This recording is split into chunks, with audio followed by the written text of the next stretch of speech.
how are restaurant owners adapting to these new changes? Let's find out from Stella C and Eric Teng, who are also part of this group called Resto PH. Thank you so much for joining us, Stella and Eric. Stella, let me start off with you. How has it been after 2 days with just 30% of dine-in capacity? Hi, Sir Rico. It's been exciting since yesterday. We've been very busy preparing and welcoming everyone.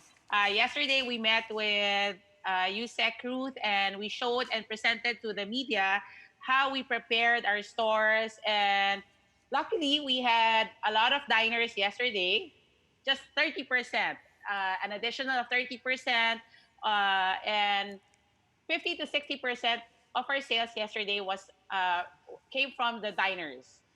30% and a full house for that 30%, Stella. Yes. So What, one of our stores, the maximum capacity is 40. We had 12. 12 every turnover. Only 12. but of course, and before Eric, before the lockdown, your restaurants would all be full and packed to the brim.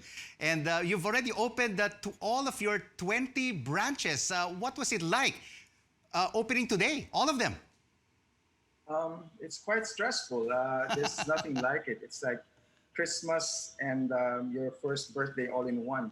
We don't know what to expect, but thankfully we had a good day.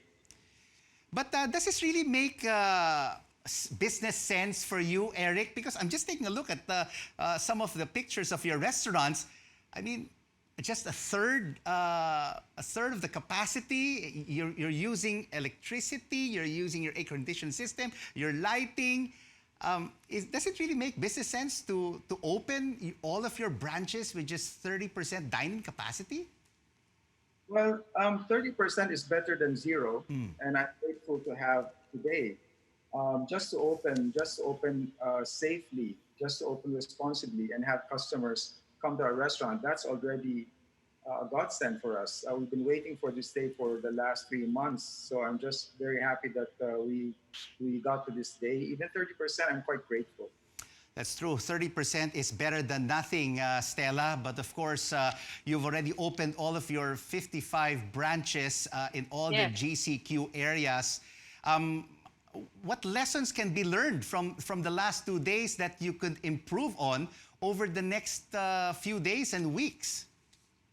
well, ever since my boss will always tell me, look at this as an opportunity. Let's be positive.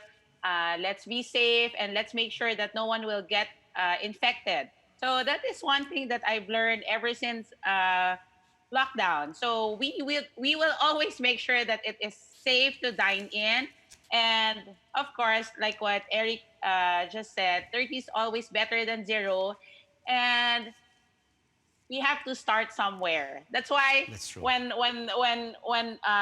last April 15th we decided to open all of our restaurants, even if it's just for takeout, we have to give jobs and to help our farmers, help Yes. everyone else, or else the malls will just close down and everyone will just close down. And Eric, briefly, before we wrap up this discussion, do you think that Filipinos in general are ready to dine out? Yeah, for the longest time, people have been doing takeaway and delivery. I'm sure they're looking forward to spending time with their family.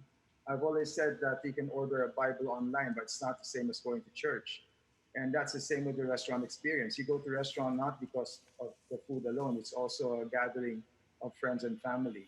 So eventually, people would still need to come to a restaurant to celebrate normalcy. Thank you so much for joining us on The Final Word. Eric Teng and Stella C of the group Resto PH.